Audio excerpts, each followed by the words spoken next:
Hi மக்களே, welcome back to our channel journey with Suvi. இந்த வீடியோவில் நம்ம என்ன பார்க்க போகிறோம் அப்படின்னா, எங்களோட குலதெய்வம் கோவில் தாங்க. நாங்கள் தமிழ் புத்தாண்டு அன்னைக்கு எங்களோட குலதெய்வ கோவிலுக்கு போயிருந்தோம். எங்கள் குலதெய்வத்தோட பேர் வந்து பார்த்திங்கன்னா பூங்குணம் பொன்னியம்மன்.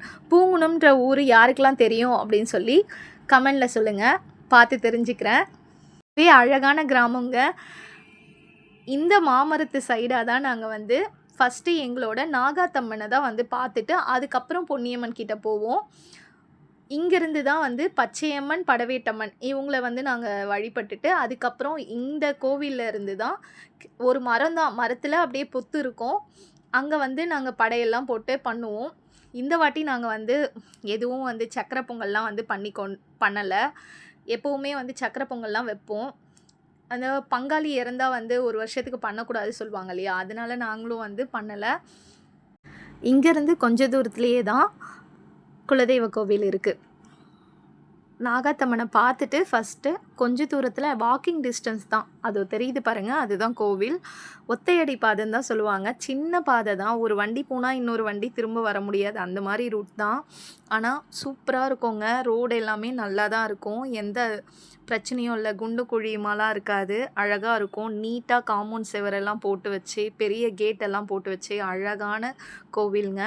நீங்கள் ஒரு வாட்டி இந்த கோவிலுக்கு போயிட்டு வாங்க. வண்டி சத்தத்தெல்லாம் பார்த்து நம்ம நிம்மதியே இல்லாத ஒரு லைஃப்பில் இருக்கும். ஆனால் இந்த கோவிலுக்கு போனால் அவ்வளோ அமைதியாக இருக்கும், ரொம்பவே பாசிட்டிவாக இருக்கும். ஃபஸ்ட்டு நாங்கள் விநாயகரை வழிபட்டுட்டு அங்கே வந்து அவருக்கு கற்பூரம் வந்து ஏற்றிட்டு உள்ளே வந்து போவோங்க.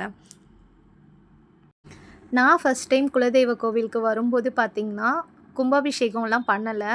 இந்த மாதிரி வந்து க்ளீனாலாம் அந்தளவுக்குலாம் இருக்காது, ரொம்பவும் முள்ளு கல்லுமாக தான் இருக்கும். ஆனால் இப்போ வந்து ரொம்பவே அழகாக பண்ணி வச்சுருக்காங்க. 6 வருஷம் ஆகுதுன்னு நினைக்கிறேன் கும்பாபிஷேகம் நடந்து. கோவில் குளம் தான் அது, அதில் நிறையவே தண்ணி இருக்கும் மழை டைமில். இப்போ வந்து கொஞ்சம் கம்மியாக இருக்குது.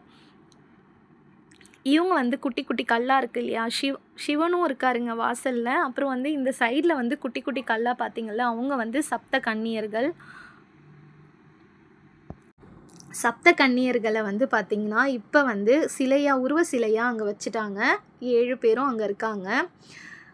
அப்புறம் வந்து மேலே வந்து பார்த்திங்கன்னா சிவன், பார்வதி, லக்ஷ்மி தேவி, சரஸ்வதி எல்லாருமே இருப்பாங்கங்க மேலே. அழகாக இருக்கும் உண்மையாக கோவில். சின்ன கோவிலாக இருந்தாலும் அவ்வளோ அழகாக அம்சமாக இருக்கும். அப்புறம் இந்த கோவிலில் வந்து ரொம்பவே பழமையான ஆலமரம் ஒன்று இருக்குங்க, ரொம்ப பழமையான ஆலமரம். சிவபெருமானும் வந்து பார்த்திங்கன்னா ரொம்பவே பழமையானவர்.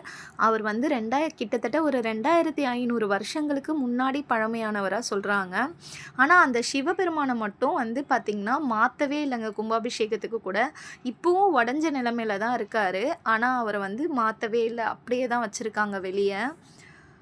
இங்கே வந்து சப்த கன்னியர்களோட உருவ சிலை மேலே வந்து பெருசாகவே வச்சுருக்காங்க கோபுரத்துலேயும். அப்புறம் வந்து முனீஸ்வரர் இருக்காருங்க. அண்ணன்மார்கள்னு சொல்லி குட்டி குட்டி கல்லாக தான் ஃபஸ்ட்டு நாங்கள் போகிறப்பெல்லாம் இருந்தது. இப்போ 1 இயராக தான் வந்து முனீஸ்வரர் சிலை வந்து வந்ததாக சொன்னாங்க. இப்போ புதுசாக வந்து பிரதிஷ்டை பண்ணியிருக்காங்க.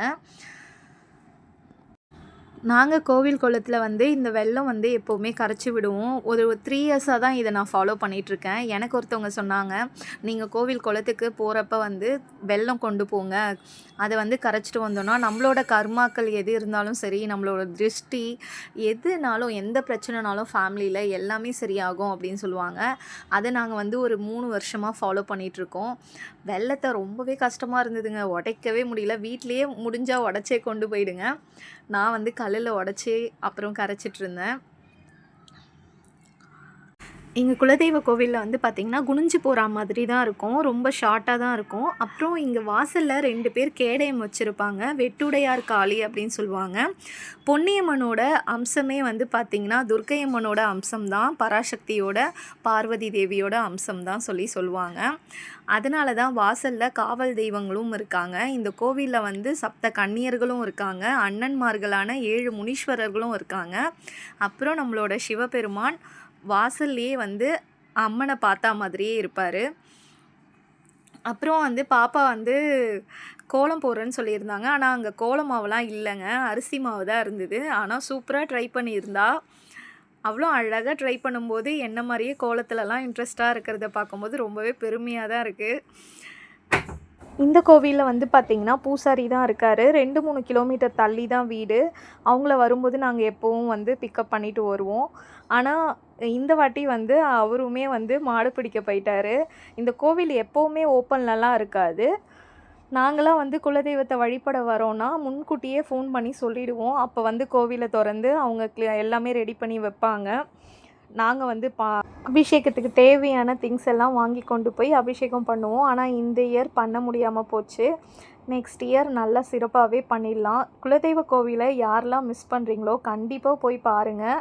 நம்மளோட 7 தலைமுறை சொல்கிறக்கூடிய பரம்பரையோட மூச்சுக்காத்தே அந்த மண்ணில் தான் இருக்கும்னு சொல்லுவாங்க. ஒரு படத்தில் கூட சொல்லுவாங்க பாருங்கள், தாத்தா குலதெய்வ கோவில்னால் என்னன்னு சொல்லி கேட்கும்போது சொல்லியிருப்பாங்க, நம்மளோட தாத்தன் முப்பாட்டன் பாட்டன் முப்பாட்டனோட மூச்சு காற்றெல்லாம் அந்த மண்ணில் இருக்கும். அந்த மண்ணில் நம்ம போயிட்டு வரும்போது நம்மளுக்கு எல்லாமே கிடைக்கும்ன்றது அது உண்மைதாங்க. சயின்டிஃபிக்காக பார்த்தாலும் கோவிலில் வந்து நிறைய அபிஷேகங்கள்லாம் பண்ணி நிறைய மூலிகை அதெல்லாம் வந்து வச்சு அந்த காலத்தில் அபிஷேகம்லாம் பண்ணியிருப்பாங்க. பாசிட்டிவ் எனர்ஜி இருக்கும் அப்படின்னு சொல்லுவாங்க. நம்ம சயின்டிஃபிக்காகவும் அந்த மண்ணை கொண்டு வந்து வீட்டு வாசலில் வந்து கட்டி வைக்கலாம். ஒரு பாசிட்டிவ் எனர்ஜி கிடைக்கும். இவங்க தான் பொன்னியம்மன். ஃபைனலாக வந்து எங்களோட குலதெய்வத்தை வழிபட்டுட்டு நாங்களும் கிளம்பியாச்சு.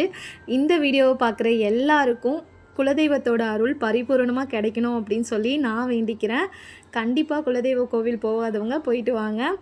அப்படியே மறக்காமல் ஜேர்னி வித் சுவியை சப்ஸ்கிரைப் பண்ண மறந்துடாதீங்க. உங்களோட சப்போர்ட் எனக்கு ரொம்பவே முக்கியம். தேங்க்யூ.